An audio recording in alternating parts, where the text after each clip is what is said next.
Welcome, welcome, welcome. Apple pies, biggie fries, biggie size, and all that stuff. You're on the move with JoAnna Ward. I am yours truly, and everybody wants to have that body that beats the biggie size, the biggie fries, and apple pies. And so what we're gonna do today is we're gonna work on our abs and our thighs before I introduce you to our guest that we'll have at the end of our program. So what we're going to do today is typically something that ladies are interested in, but men, I can tell you, your Levi's will fit a lot better if you had tight thighs, glutes, hamstrings, quads, and your legs and overall lower extremities were toned. And so what we're gonna do today is we're gonna use this box. You don't have to. You can put your mat on the floor, you can use a chair, or you can use your couch to do some of the exercise that we're gonna do. We're gonna start off with the hips and thighs. And so what I'm gonna do is I'm gonna shift back over on the other side of this box. And I'm gonna kneel down like you would on the chair or the floor. You can do this on the chair and the floor. I like to do it on the box because it gives me a lot of leg range, like so. So I can lift in the back, I can lift out to the side and get that room. You can do the same thing on the floor, but again, I like the box better. So what we're gonna do is we're gonna start with the glutes, toning up the glutes on the right side, and then we're gonna shift over to the left. And all we're gonna do is we're gonna take this particular stance here. It's almost like a yoga or Pilates pose. And so instead of being weak, we're gonna be nice and tall, nice and strong. The shoulders are gonna be engaged, and we're just gonna pump here for 20.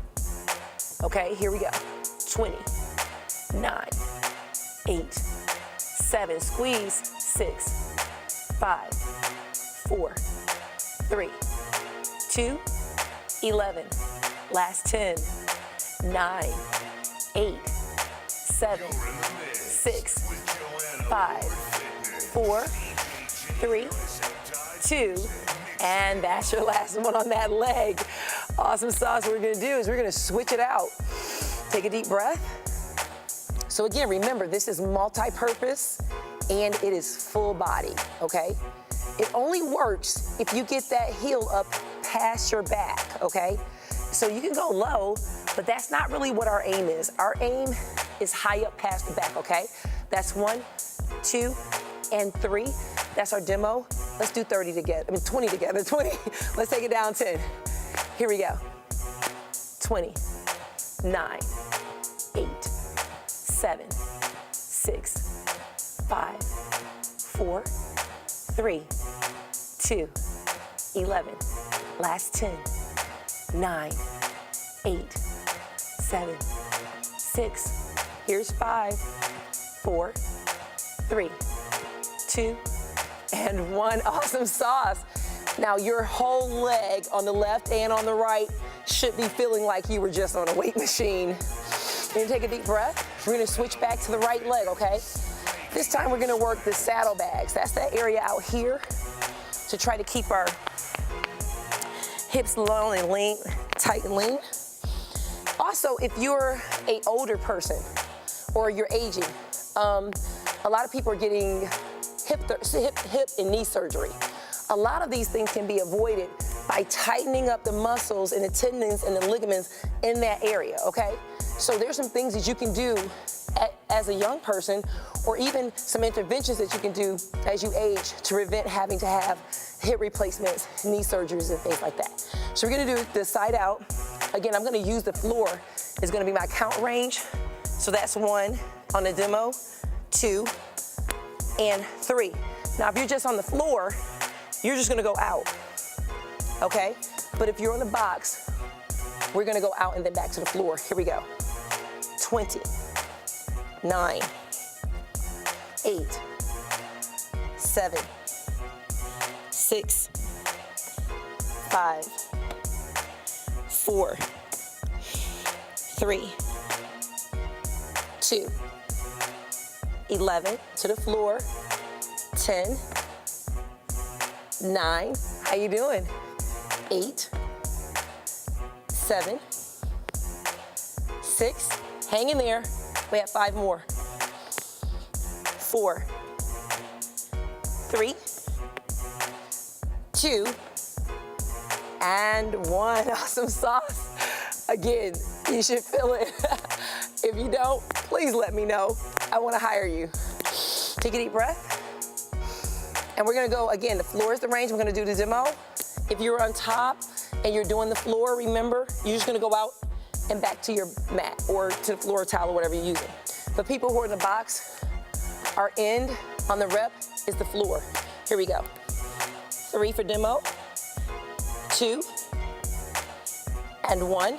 Here's the 20, 20, 9, 8, 7, 6, 5, 4, hang in there, 3, 2, we have 11 more, 11, 10, 9, 8, good job, 7, 6, 5, 4, 3, 2, and 1. Now, if you did those right, your hips and thighs should be on what we call fire. So that's really good. So we're gonna stretch out here, nice and wide, just to loosen up the legs. We're gonna turn and do what we call a runner's lunge, all the way over. My knee is up, I'm linked onto the box, or leaning onto the box. And I'm gonna take this stretch to the other side.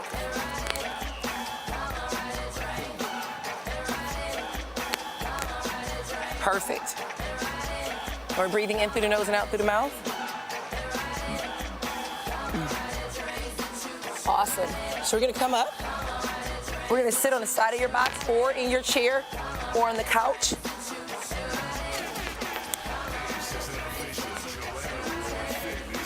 And from here, we're gonna do our ab work. So if you're in the chair, what you wanna do is put the back of your chair here.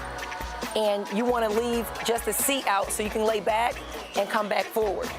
Or if you're on the couch, you can't go all the way back, so you wanna sit on the edge of the couch.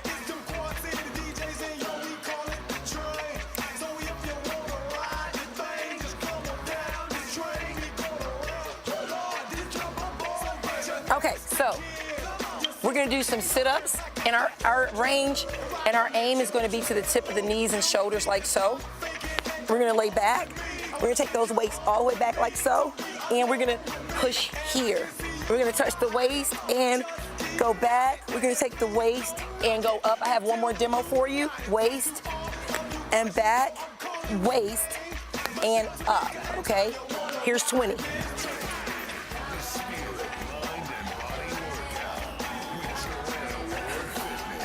Nine, 8, 7, 6, 5, 4, 3, 2, 11, 10, 9, 8, 7, 6, 5, 4, 3, 2, and here's our last one. So I hope you guys did good on those. If you didn't, just finish your sets and your reps. So we're gonna go again. If you're in the box or if you're on the floor, we're gonna lay back. We're gonna take our knees up like so. And we're gonna pull those weights down to the chest and feet to the floor. Here. Okay. That's 3 demos. And we're gonna do 20 sets now, okay? 20 reps. You guys ready? Here we go. 1, 2, 3, 4, 5, 6, 7, 8, 9, 10. Keep breathing. 11, 12, 13, 14, 15, 5 more, 5, 4, 3, 2, and 1. How you guys feel? Awesome sauce. So this time we're gonna stay in the same position. We're gonna hold our legs up like so, okay? And we're gonna do the chest press and the alternating leg drops. All right, so I'm gonna demo 3, and then we're gonna count to 20. Here's the demo.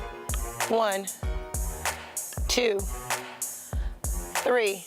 Let's count it down. 20, 9, 8, 7, 6, 5, 4, 3, 2, 11, last 10, 9, 8, 7, 6, 5, 4, 3, 2, and 1.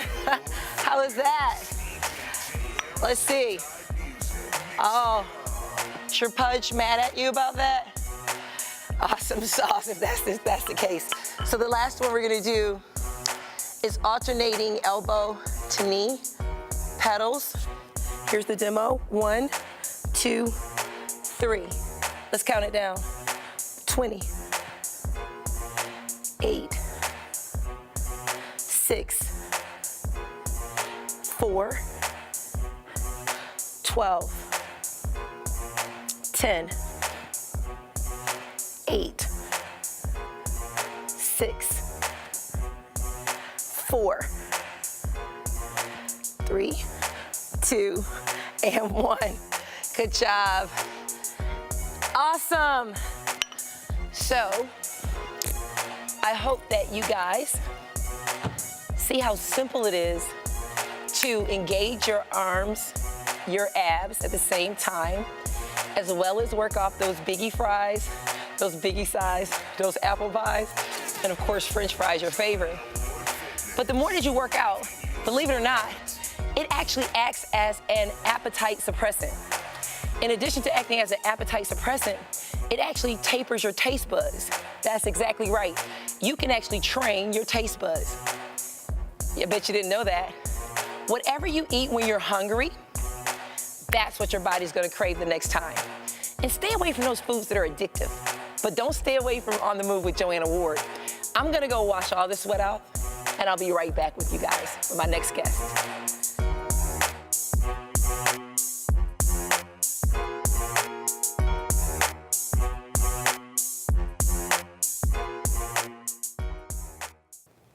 Well, welcome back from that workout. I don't know about you guys, but I am clean, dressed, and fried, and turned over like fried chicken or French fries. We have Faith, Fitness, and Food on the Move with JoAnna Ward, and now we're gonna talk to Dr. Michael Murray. He's gonna tell us about the magic of food, how you can find your magic in your food and not just flavor. Thank you for joining us, Dr. Mike Murray. Thank you. Tell us a little bit about yourself first. Let's find out a little bit about the author, the man behind the book, the magic. I'm a naturopathic physician, a doctor of natural medicine, and we try to utilize natural approaches to health and healing. One of the great myths out there is that diet, lifestyle, attitude adjustments, and the proper use of dietary supplements isn't scientific. Well, I've built my career on collecting information from the scientific literature and translating that into language that people can understand. And my latest book is The Magic of Food. Wow, and so when you say the magic of food, does that mean like the little gift that they have in the Happy Meal at McDonald's, or?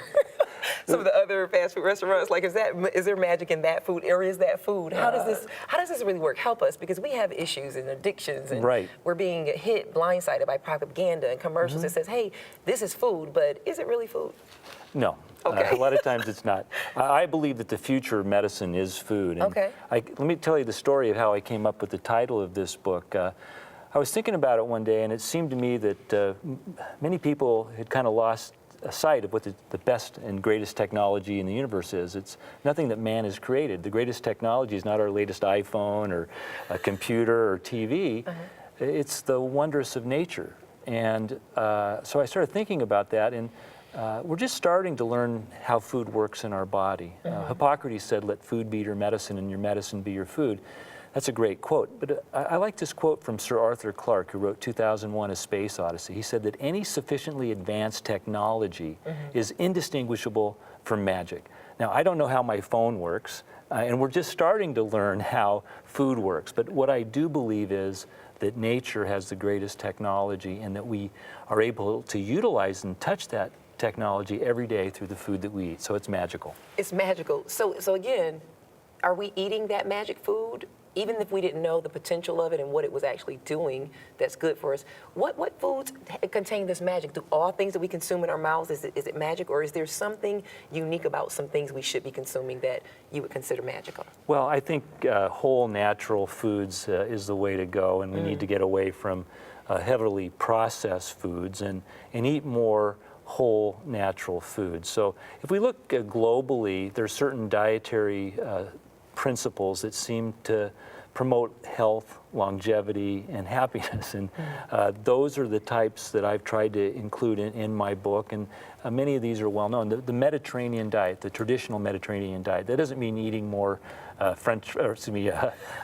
pasta and pizza. It means eating more like they did in the ancient Mediterranean, which is a diet that focuses on lots of vegetables, whole grains, meat on occasion, but a lot of seafood. And there's a lot of benefits to those sorts of dietary principles. Eating more fruits and vegetables in general is a good recommendation. 5 servings a day of vegetables is something everybody should strive to get. A serving is defined as 1 cup uncooked or 1/2 cup cooked vegetable. And French fries, potato chips, they don't count as... They don't count at all? No, we're not going to count those at all. So would those fall into that category of the highly processed foods that you're saying aren't really going to have that magic in it, or that, that nutrient? What we're learning is that food is a double-edged sword. Okay. The wrong food can make us sick, and the right food can heal us.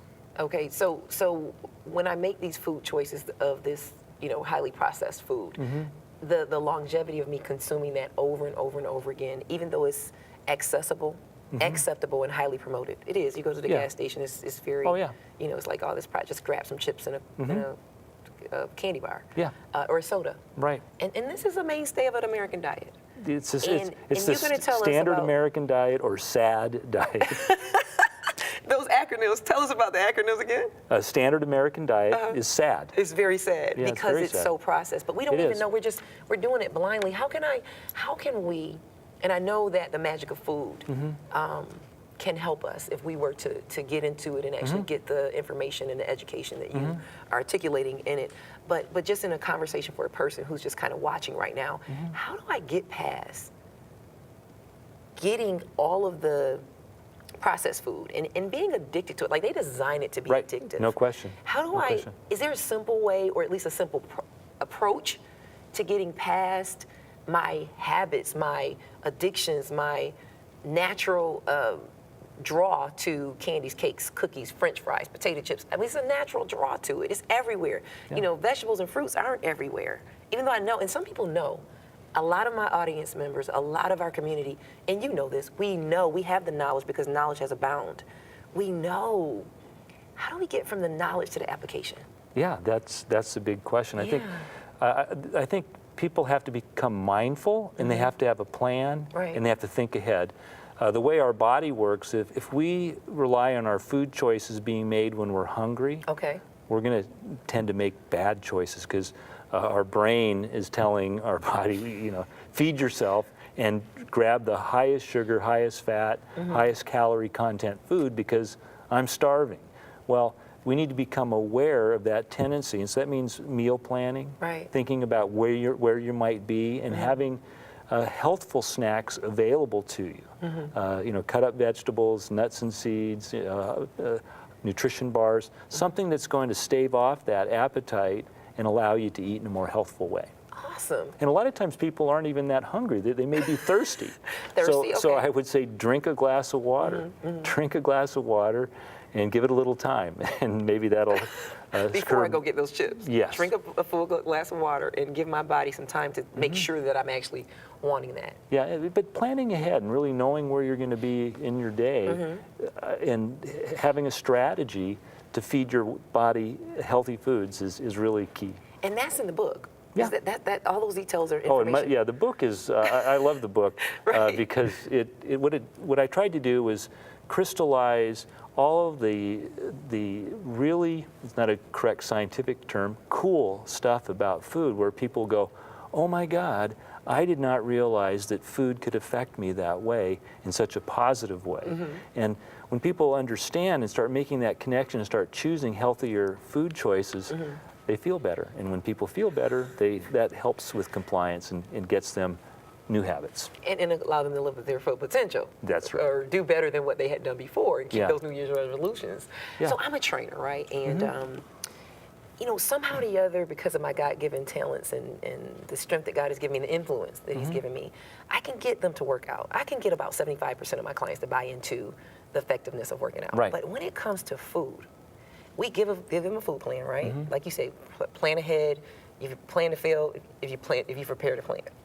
So this is the mentality, and it's like they're like, I don't want those though.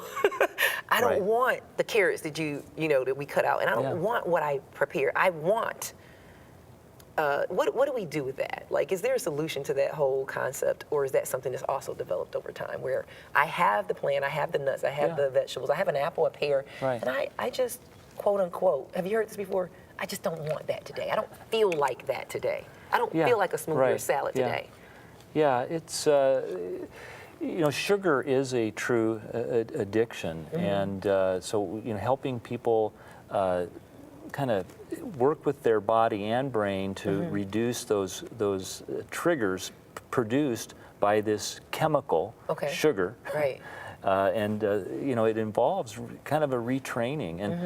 And, you know, if someone was addicted to something else that was bad for them, you know, they can consciously recognize, hey, that's not good for me, and I need to make changes. And we have to do that with food. The traditional standard American diet, very unhealthy. And if we look at you know, certain racial groups and the impact of a diet that's high in sugar and salt and processed foods, and how it can just wreak havoc on their health, even more so. You know, case in point, African Americans are more sensitive to a high sodium diet. Right. That leads to high rates of high blood pressure. They're also among a number of racial groups that are more sensitive to sugar, like the Polynesians, the Native Americans, the Pima Indians, for example. They start eating sugar. They have the highest rate of obesity and diabetes practically in the world. You know, 80% of that population that live in the U.S. are obese, and about 20% of them have diabetes. Now, on the other side of the border, you have Pima Indians of Mexico. Obesity rate less than 10%, diabetes rate less than 2%. What's the difference? The difference is diet and lifestyle. Wow. And that's where we have to start treating many of these chronic degenerative diseases. We're kind of missing the boat here on the over-reliance on drugs. And I said earlier that I believe that the future of medicine is food. I've been following medical research for over 40 years now, and I can tell you that what the science is showing is that we will utilize food as the primary form of medicine in the future. There's no question, I have no question about that. The body of scientific literature to support that is overwhelming. And when you start looking at the ways in which food works, it reinforces faith, it reinforces gratitude, and it reinforces awe. Nature, God, is unbelievable, and so it's very inspirational for me. And I think that can help people make the necessary changes they need to make. And get past that, what they want, and changing those wants to wanting what's good. Yeah. And not settling for sad. Yes.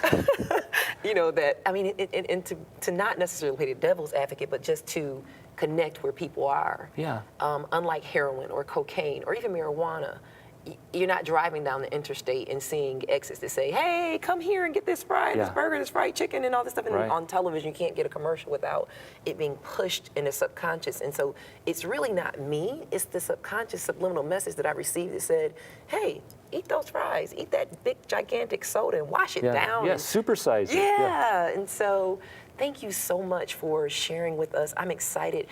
You said that our viewers can go and get a free opening, a free jumpstart, a free tidbit to the Magic of Food, and they can go to that website, themagicoffood.com, and get what are they going to get? They're going to get the preface and first chapter of the book, and it'll Okay. give them a taste of why they need to read on and make the necessary changes they need to make. It's going to make you hungry.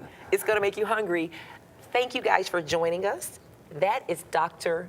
Michael Murray telling us about the magic of food. And he's going to give you something free to stimulate your taste buds and make you really hungry for something good. Go to themagicoffood.com, get your preface, and let us know what you think about it. Thank you guys for joining me. You know we're going to have him back, so you guys stay tuned because I want you to know a little bit more about the magic of food. Stay prayed up, and remember, God has given us every seed-bearing plant that's good for food. I'm JoAnna Ward. I'll see you next time.